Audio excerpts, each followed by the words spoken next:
Olá! Com ampla vivência nas áreas de marketing e comunicação, ele é diretor de marketing na Brasil Avanade, empresa especialista mundial em Microsoft, que oferece soluções baseadas em inteligência artificial.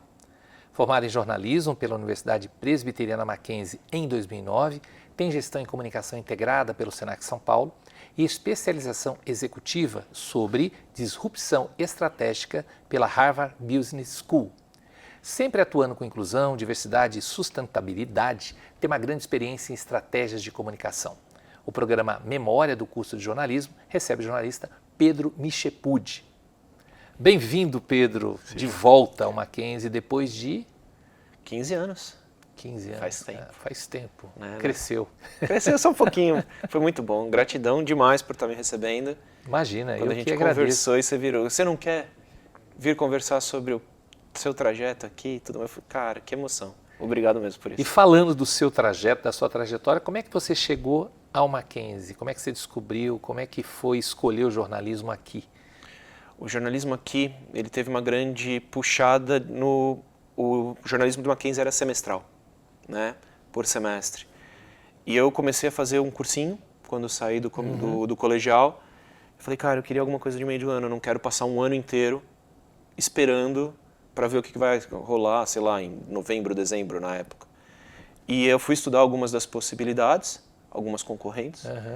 E o Mackenzie, a grade curricular do Mackenzie era muito forte, que ela misturava muito a parte prática, que na época era o que me encantava, mas a parte teórica que ia dar toda a fundamentação. Não era um curso muito voltado para focar só na parte prática ou aquela que ia viajar na parte de teoria e não te dá lastro. Então aquela parte daquela grade me chamou muita atenção. Parei aqui, o resto é história. E o que te chamou mais, o que você conseguiu aproveitar mais as disciplinas? O que te chamou mais atenção nesses 4 anos? Alguma disciplina específica? Cara, eu tenho a minha paixão por fotografia. Eu tenho uma paixão por fotografia. Eu lembro disso. Trabalhei muito aqui com isso. Foi muito legal. A parte, depois eu aprendi a apreciar a parte teórica. Então, hoje, no meu trabalho, eu puxo muito de semiótica, puxo muito de Gestalt, a parte que vai por trás da comunicação para entender como as coisas se encaixam e se trocam. E uma coisa que foi muito útil para mim no decorrer é a parte generalista, no qual você tem a parte de política, economia e esses macro assuntos que ajudam você a ver o mundo de um jeito diferente. Então hoje eu até brinco, eu tenho alguns estagiários, analistas, consultores onde eu trabalho, eu falo, cara, para mim jornalismo deveria ser básico, deveria estar, sei lá, no ensino médio básico, porque ele te permite abrir muito o seu leque e aí depois você especializa. Mas essa abertura te dá uma visão de mundo muito macro, é muito bacana. Quando você estava se formando, o diploma deixou de ser obrigatório por exercício legal da profissão. Imagino que deve ter gerado aí um grande ruído na época. Você acredita que ainda é necessária formação acadêmica para um jornalista ou para um comunicador? Cara, essa pergunta é maravilhosa. Tem uma história muito boa, que quando eu apresentei meu TCC e me formei jornalista, 2 dias depois caiu a exigência do MTB. Então eu brinco comigo mesmo que eu fui jornalista por um dia, né? Porque foi literalmente 2 dias depois. Mas a formação acadêmica ela é muito grande, mas de novo, ela é ótima para te dar uma visão generalista. Depois você precisa especializar. Tem alguns amigos que se formaram comigo, que hoje trabalham em grandes portais e grandes veículos, que se especializaram em jornalismo político, jornalismo esportivo, eles foram para baixo. Mas a visão que o jornalismo traz como academia, ela é muito forte, porque ela mistura desde... Eu lembro que eu tive filosofia e sociologia aqui, ao mesmo tempo que eu tive telejornalismo e fotojornalismo. Isso para um profissional não tem valor. Falando, por exemplo, de hoje, onde eu estou sentando como marketing, muito do que eu aprendi aqui, né, a gente estava até comentando um pouquinho antes aqui, a gente tem um podcast, eu infernizo os câmeras para detalhes aqui, a parte técnica, por causa do que eu aprendi aqui, e ao mesmo tempo eu tenho a capacidade de discutir com os convidados, não importa a indústria que eles estejam, saúde, serviços financeiros, alimentos e bebidas e por aí vai, por causa do aprendizado e da curiosidade que o jornalismo instiga. Então, a parte acadêmica é muito importante e ajuda demais a você desenvolver no mercado. Eu vou arriscar uma afirmativa aqui, mas eu tenho quase certeza que quando você estava na faculdade você não tinha a menor ideia de que você estaria fazendo hoje. Eu me lembro que você gostava muito de esporte, inclusive seu TCC foi sobre esporte. Era algo que você viu direcionado? Quero fazer jornalismo esportivo? Não. A minha escolha por jornalismo, ela veio de uma vontade de querer ver tudo. Uhum.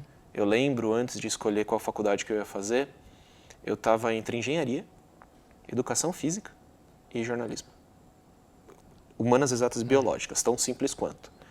E eu escolhi o jornalismo justamente pela amplitude de coisas com as quais eu poderia trabalhar. Jornalismo esportivo bate muito forte, né?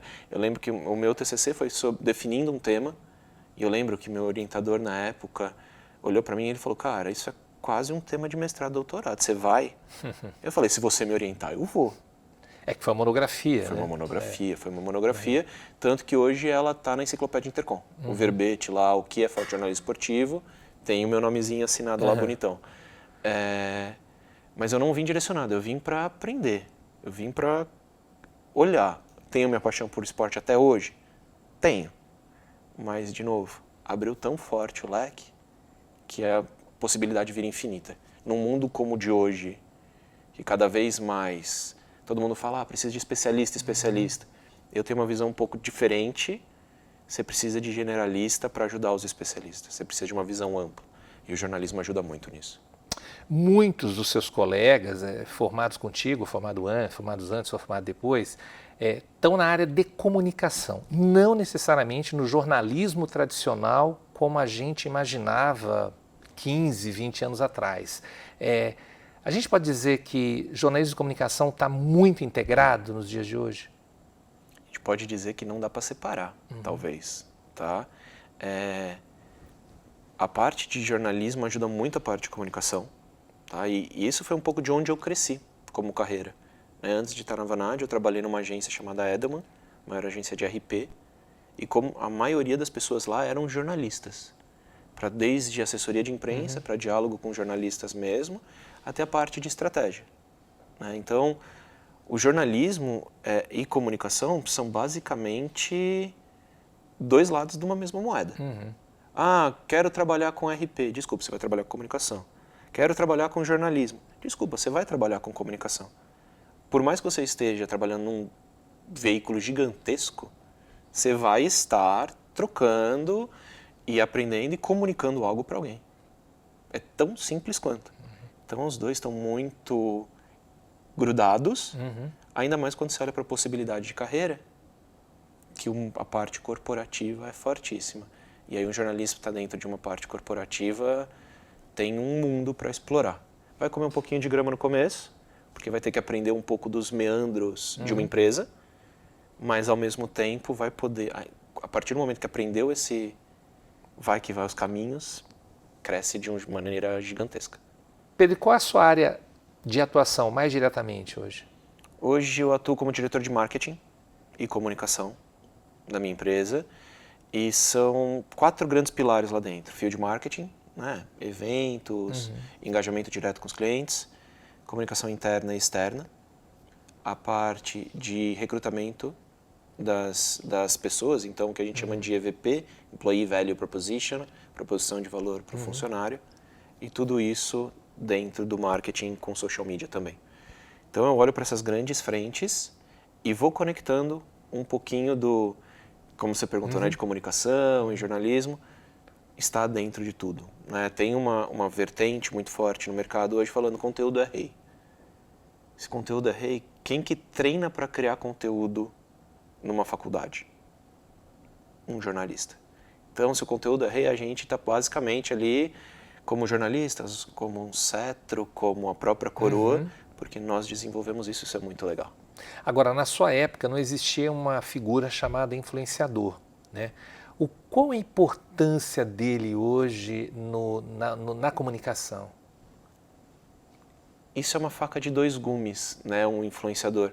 Porque ele pode ser muito bom, mas ao mesmo tempo você tem que tomar cuidado numa estratégia de comunicação onde você vai usar ele, quem você vai usar. Então hoje a gente tem muito influenciador que estourou um pouquinho pré-pandemia e na pandemia do que a gente chama de influenciador de TikTok. Né? O pessoal que faz lá as suas danças ou fala de um produto ou fala de alguma coisa mais específica. Super válido no curto prazo. Quando você olha no longo prazo, qual o influenciador que você quer realmente cultivar o relacionamento para estar junto com você? Suponhamos que você trabalha numa marca de saúde. Cara, pega um influenciador que é um corredor, um triatleta, alguma coisa assim, né? E aí você desenvolve. Ou seja, no longo uma coisa prazo. tem que ser mais específico. Você tem que estudar muito quem é o influenciador que vai ligar com você. Porque ao atrelar a marca com o influenciador, se essa pessoa vacilar ou fizer alguma coisa meio dúbia, impacta na sua marca. A marca dança também. Então, né? você tem que tomar muito cuidado com essa figura do influenciador. Hoje, cara, um post pode chegar aí a milhões e milhões e milhões de pessoas, mas ao mesmo tempo, quem são essas milhões e como é que você chega no último momento ali? Seja de compra, ou seja de convencimento, ou seja do que for, dependendo da sua marca. É necessário estudar muito, tem que ter muito cuidado com esse assunto. Agora, quando eu vejo, fulano atingiu, sei lá, estava vendo um negócio maluco ontem de uma moça que não cedeu lugar no avião. Estava lá quietinha, de repente tem 700 mil seguidores ou coisa parecida. Vamos passar isso para o mercado, por exemplo. Como é que você vai descobrir se você está atingindo esse público especificamente mesmo e não é milhões à toa, por exemplo? Isso você vai ter um pouco a visão que está por trás do post. Né? Então, toda vez que você fez, digamos que eu fechei com essa influenciadora, né, que tem lá 700 milhões de seguidores, eu vou escolher ela pelo público que ela atinge, qual que é o volume dos 700 milhões que ela atinge por post, seja um reel, uma live, um stories ou alguma coisa assim, qual que é o segmento que ela está atingindo, como é que ela atinge, qual que é o retorno que ela vai me dar. Então, digamos que eu chamei o Vanderlei influenciador e ele fez um post. Do meu lado, eu vou estar monitorando como é que esse post dele impacta os meus números. Aumentou fluxo no meu site? Aumentou meu volume de vendas? Aumentou meu volume de receita? Aumentou meu volume de o que quer que eu esteja mensurando? Sim. A estratégia deu super certo. Não. Ok, será que eu escolhi certo o influenciador? Será que eu escolhi o melhor para aquele momento? Foi no momento certo, no momento errado? Então, toda essa parte de estratégia é muito importante e esses números vêm a ajudar isso aí a acontecer. Como é que você imagina qual o perfil de um profissional saindo hoje de um curso de jornalismo / comunicação com tudo isso que você falou aqui? Eu vou ser meio saudosista aqui. O céu é o limite. Uma pessoa que sai de jornalismo / comunicação, ela vai ter uma dificuldade porque ela vai estar num ambiente muito mais genérico e geralmente num começo de carreira você é mais cobrado por uma coisa mais específica, sei lá, a capacidade de você escrever um texto bacana, que hoje já tem um pouquinho de inteligência artificial para ajudar, ou a capacidade de você conectar dois pontos ou criar algo diferente. Conforme você vai crescendo na carreira, você vai ampliando essa parte generalista. A pessoa que sai com jornalismo, comunicação na veia, já sai com essa visão maior. Então já consegue entender como, um exemplo básico, um cenário macropolítico-econômico impacta no mercado de agribusiness, no mercado de saúde, no mercado de serviços financeiros. O Banco Central soltou alguma coisa. Se você for trabalhar num banco, como um jornalista, você vai saber que o Banco Central vai conectar com isso, tem um quê político por trás, e quando eu falo político, não tem Político partido, partidário. não tem nada. É história, é política histórica. Viemos desde 1900 e qualquer coisinha, evoluindo como política, como isso culminou no que a gente está. O jornalista, por natureza, tem isso. O comunicador, por natureza, tem essa visão. Então, quando vai evoluindo, fica cada vez mais fácil navegar nesse meio do caminho. Temos um mercado amplo, mercado de trabalho, para quem está saindo da faculdade? Mais do que na sua época? Eu acho que não evoluiu tanto assim. Existe esse mercado, existe um mercado forte, principalmente em agências, né? Mas hoje tem um dilema muito forte entre, e aqui eu até fico com o pé atrás de falar disso, né? Mas pessoas, inteligência artificial, como é que essa coisa vai acontecer?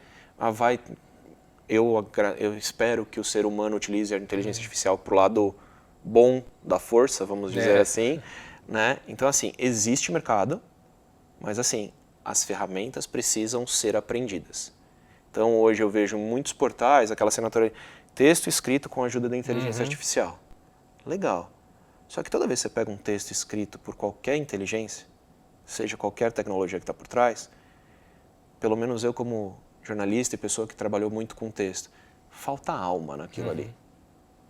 Como é que você, então, como jornalista, costura alma naquilo ali para aquilo realmente ser um texto informativo que faz querer você chegar até o final, que não pare no lead. Porque se for para escrever lead por lead, você não precisa nem de comunicador. Coloca lá num qualquer inteligência da vida. Antes da inteligência artificial, acho que você já conseguia fazer isso. Exato. Né? Você coloca lá, escreva um texto, papapá. Ele solta. Eu lembro na época que eu estava fazendo TCC que foi recente. Isso é coisa de velho. Lançaram, como é que é? Gerador de blá blá blá. Cara, era um texto que não falava nada com lugar algum, mas quando você precisava ele juntava lá. Você vai juntando, ia né? juntando. Hoje ele já é muito mais específico, ele já tem conteúdo, mas não tem a alma que faz você querer ler até o final. Tua época não tinha nem Instagram. Tinha. Já tinha Instagram? Tinha, mas era o Instagram que o loginho ainda era uma câmera fotográfica. Ah, então... Era Bem muito velho. Ô Pedro, e valeu a pena fazer jornalismo? Pra caramba. Pra caramba. Os aprendizados que a gente teve aqui fazendo nessa universidade, né? Eu sei que eu vou puxar sardinha, né, pra onde eu estudei, mas faço com o maior amor do mundo. Fazer jornalismo valeu muito a pena, por causa de tudo isso que a gente falou, de todo esse ambiente. Eu lembro até hoje que a gente teve aulas de semiótica, que um dos textos que a gente leu chamava Semiótica dos Nossos Pelos. E pegava desde a época de Homens das Cavernas e evoluindo até hoje. Aí vem fotografia com os professores trazendo a parte de Gestalt e como isso... Você somava os dois mundos. Era explosão na cabeça. Eu lembro que no último semestre a gente tinha uma turma experimental que chamava Criatividade e Inovação no Jornalismo. Cara, a gente pensava em novos canais, pensava em novas formas de escrever, algumas coisas muito malucas. Foi muito bacana, né? Então vale muito a pena ter feito aqui, me abriu toda essa oportunidade e estar num campus, né? E aí eu falo também com boca cheia, trabalhei aqui. É verdade. Então eu conheci um pouquinho do backstage, de tudo acontecendo. Trabalhou comigo, inclusive. Trabalhei com você. Você foi meu primeiro chefe. Gostaria de registrar isso aqui pra gente. Mas valeu muito a pena nessa construção, não só de profissional, que hoje eu gosto de acreditar que eu sou um bom profissional, mas também de pessoa, que foi muito bacana. O suporte que a gente tinha, desde coordenadores e professores aqui, até literalmente os seguranças e o pessoal de limpeza. Todos ajudavam e queriam trabalhar com os alunos. Isso foi maravilhoso. Isso é uma formação ampla, eu diria. Totalmente. Pedro, obrigado por você ter vindo. Foi um prazer lembrar, né, conversar. Também não te vejo há tanto tempo, né? 15 Exatamente anos. 15 anos. 15 anos. E espero que a gente consiga... Você venha aqui bater um papo com os nossos alunos também. Com certeza. Venho aqui com o maior amor do mundo. Legal. Se eu não me engano, eu tenho um carinho muito grande por você. Você, além de ser meu primeiro chefe, me ajudou muito na minha formação. Se eu não me engano, você esteve na minha banca. Estive. Né? Então, assim, é história que conta, né? Temos então, muita história para contar. Isso é maravilhoso. Obrigado, Pedro. Obrigado mesmo. Obrigadaço pelo convite. Valeu.